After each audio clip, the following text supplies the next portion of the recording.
Dinky Doo, Shrinky Pinky by Jim Jinkins. Pinky, can you tell me one of your made-up stories? Sure, little brother, Pinky said. What happened to your nose? It ran into Johnny Jonas fish today, Tyler said. Sounds like you have a problem on your hands, said Pinky. More like on my nose, Tyler said. Okay, Tyler, I'm going to tell you a story about someone so mean he almost ate a great big city. Crunch, crunch, jump. All right! I'll just shut my eyes, wiggle my ears, and crack up my imagination, Pinky said. The name of this story is Shrinky Pinky, a made-up story by Pinky Dinky Doo. That's Dinky.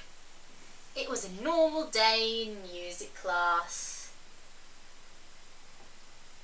Until Mrs. RosyDora, the music teacher, told the class a new kid, a girl, was joining them. Wonder what she'll be like, Pinky said. I heard she's from outer state, said Daphne Toilet. I heard she's from outer space, said Ross Applesauce. The whole class started buzzing at the idea of a slimy, gross alien in music class. Then the new kid came into the room. She wasn't slimy or gross. She was a cute girl in capri pants who smelled like flowers. Class, said Mrs. RosyDora, this is Lane Puppy Tray. Lane seemed nice. She played the recorder. She knew the caterpillar song. She could even play the pickle barrel polka. Pinky thought Lane was fun and different and exciting. She had climbed Mount Hunky Dory. She had explored the woolly mammoth caves. She had even visited the sun. Hey, how did he go to the sun without burning up? She travelled at night. Then one day, Pinky Dinky Doo heard Abby McTabby talking about Lane Puppy Tray. Abby said Lane was bossy. Sometimes she's even mean.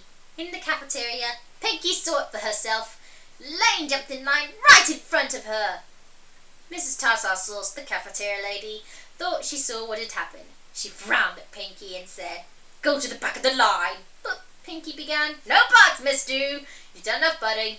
Pinky was so mad. Things got worse and worse. During the next week, Lane... What did Lane do? Let's ask the picture puzzle. Picture puzzle! Picture puzzle!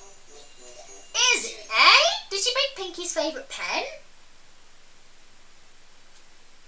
Oh, sorry. No, let's go to B. Pitch puzzle! Pitch puzzle! Is it B? Did you take Pinky's homework? Lane, my homework by Pinky. No, let's go to C. Pitch puzzle! Pitch puzzle! Is it C? Did you step on Pinky's new shoes?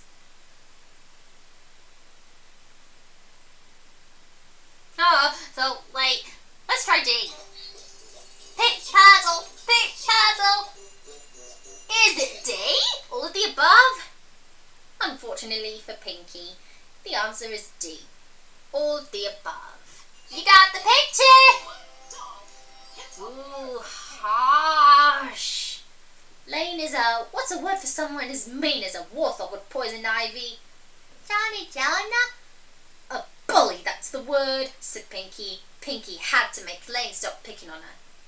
She trudged home after school. She looked at Mr. Guinea Pig. He was lucky. He's so small, Pinky said. A bully wouldn't even notice him.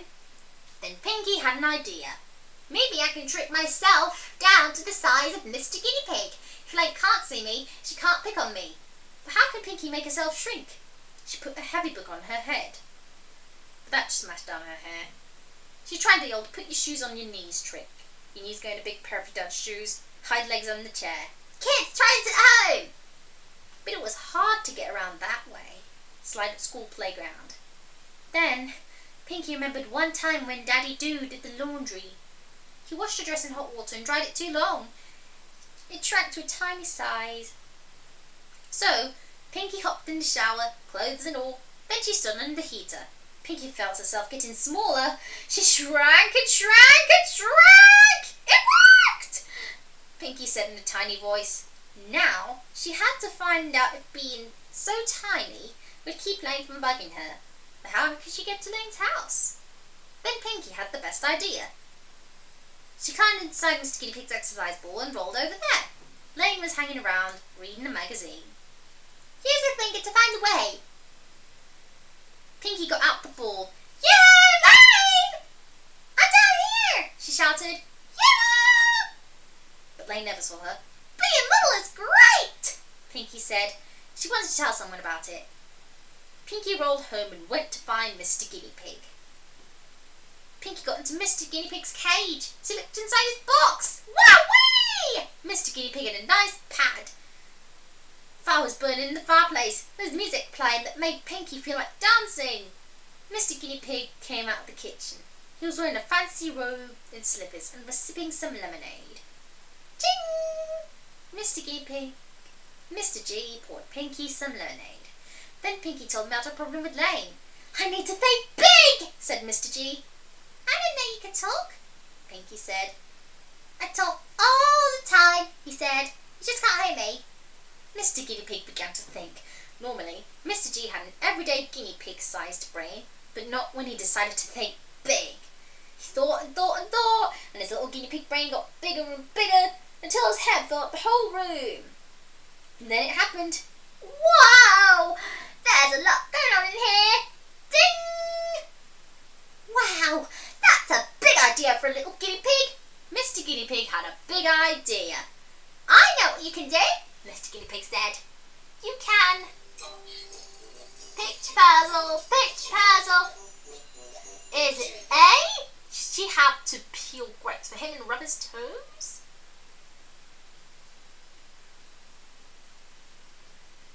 Oh, sorry. Oh, but that. Let's try B. Okay. Picture puzzle, picture puzzle. Is it B? It's Shrinky from Wandering the Flea Circus. The amazing Shrinky Pinky. Sorry, let's go to C. Picture puzzle, picture puzzle. Is it C? Could you become Big Pinky again and really figure this thing out? I can do this! Pinky knew that the answer was C, of course. You got the picture! Now Mr. G had another big idea. He scanned Pinky into his computer and enlarged her to normal size. Pinky was back to her old self, and she realised something important. I have great friends like Mr. Guinea Pig and Daphne and Nicholas, said Pinky. So, if Lane wants to be my friend, she'll have to act like one. And if she doesn't, I'll just have to put someone on a rocket ship to planet Bully Be Gone, Pinky said. Decode this message. Well,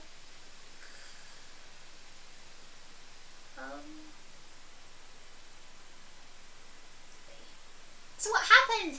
Yeah, but what? Once Lane figured out she couldn't boss me around, I was much happier, and she got nicer eventually.